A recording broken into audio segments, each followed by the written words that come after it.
പ്രിയ ദൈവജനമേ, പരിപാവനവും പ്രൗഢഗംഭീരവുമായ ആഗോള സീറോ മലബാർ സഭയുടെ അസംബ്ലി കൊണ്ട് സഭയിൽ എന്തു മാറ്റങ്ങൾ വരുന്നു എന്ന് ദൈവജനം ഉറ്റുനോക്കുകയാണ്.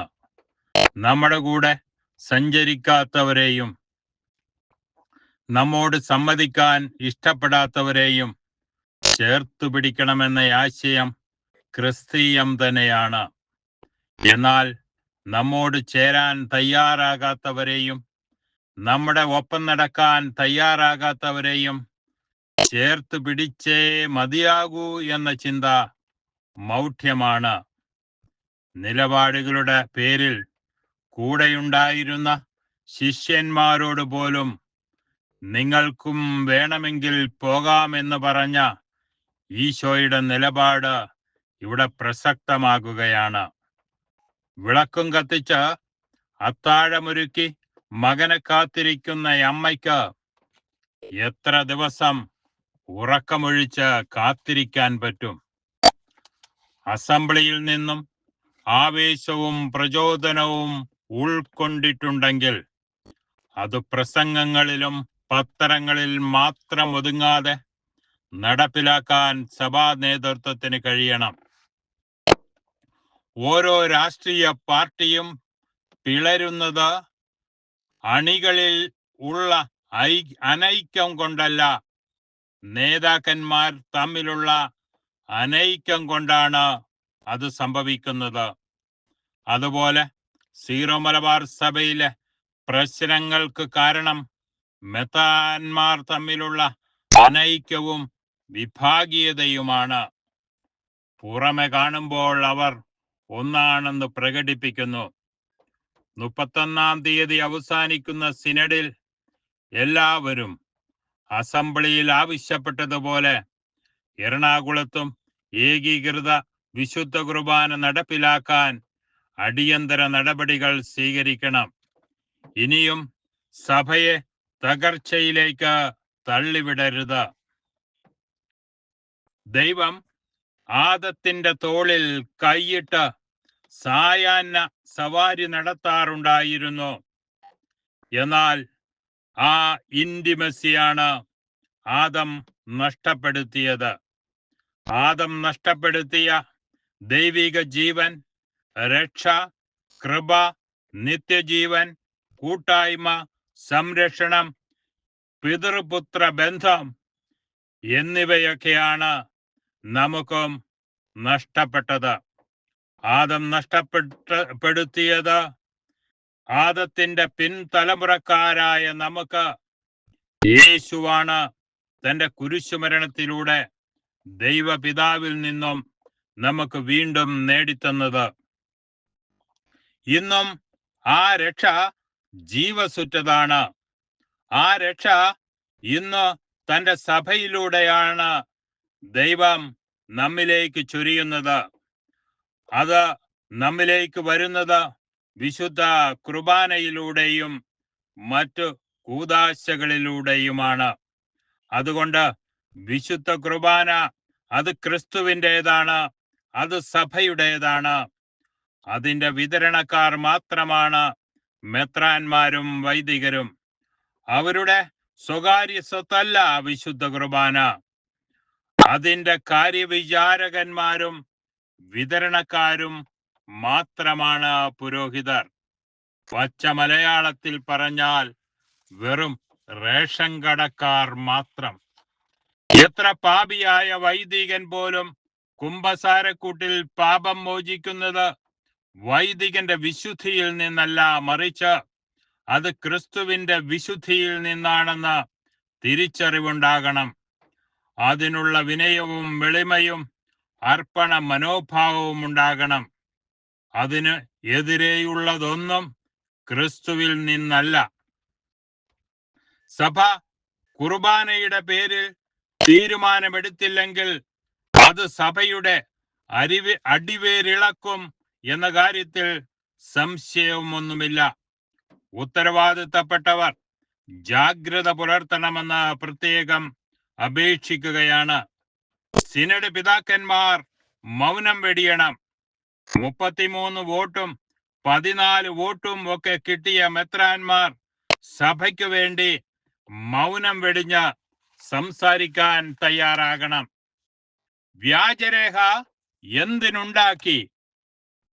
ഒരാൾ കുറ്റവാളിയാണെങ്കിൽ അത് കണ്ടുപിടിക്കാൻ പറ്റുക എളുപ്പമാണ്.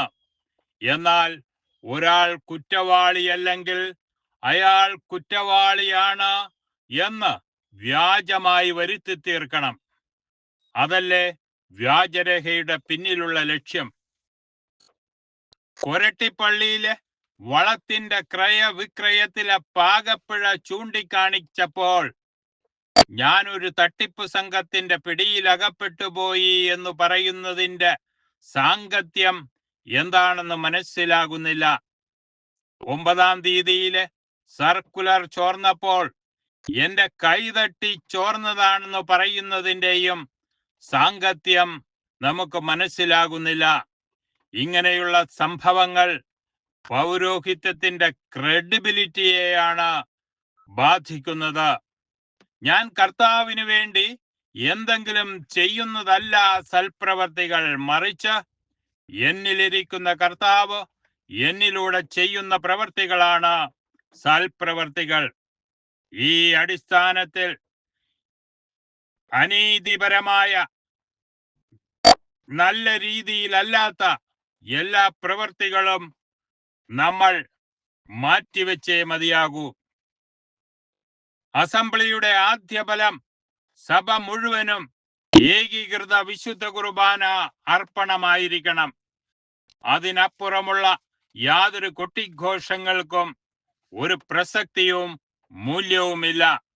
രണ്ടാമത്തെ ഫലം മെത്രാന്മാരുടെ ഇടയിൽ ഇന്നുള്ള അഭിപ്രായ വ്യത്യാസങ്ങളും അനൈക്യവും അവസാനിപ്പിക്കുന്നതായിരിക്കണം. അത് കഴിഞ്ഞു മതി കോശി കമ്മീഷനും വന്യമൃഗങ്ങളുടെ കടന്നുകയറ്റവും മുല്ലപ്പെരിയാറുമൊക്കെ. നിത്യതയെക്കുറിച്ച് പ്രസംഗിക്കാത്ത സഭയ്ക്ക് നിലനിൽപ്പുണ്ടാകില്ല. സഭ ഒറ്റക്കെട്ടായി നിൽക്കണം. ഒറ്റക്കെട്ടല്ലെങ്കിൽ അസംബ്ലിയിൽ ചർച്ച ചെയ്ത വിഷയങ്ങളെല്ലാം വെള്ളത്തിൽ വരച്ച വര പോലെ ആയിരിക്കും എന്നുറപ്പാണ്. ഐക്യമില്ലാത്ത ഒരു സമുദായത്തിന് സമൂഹത്തിന്റെ സമ്മർദ്ദ ശക്തിയാകാനാകില്ല. സിനഡ് പിതാക്കന്മാർ തമ്മിലുള്ള ഐക്യമാണ് പരമപ്രധാനം. മെത്രാൻ സമിതിയിൽ ഭിന്നിപ്പുണ്ടായാൽ കിഴിപ്പോട്ട് ഭിന്നിപ്പ് അതിനിരട്ടിയായിരിക്കും എന്ന് ഓർത്തുകൊള്ളുക.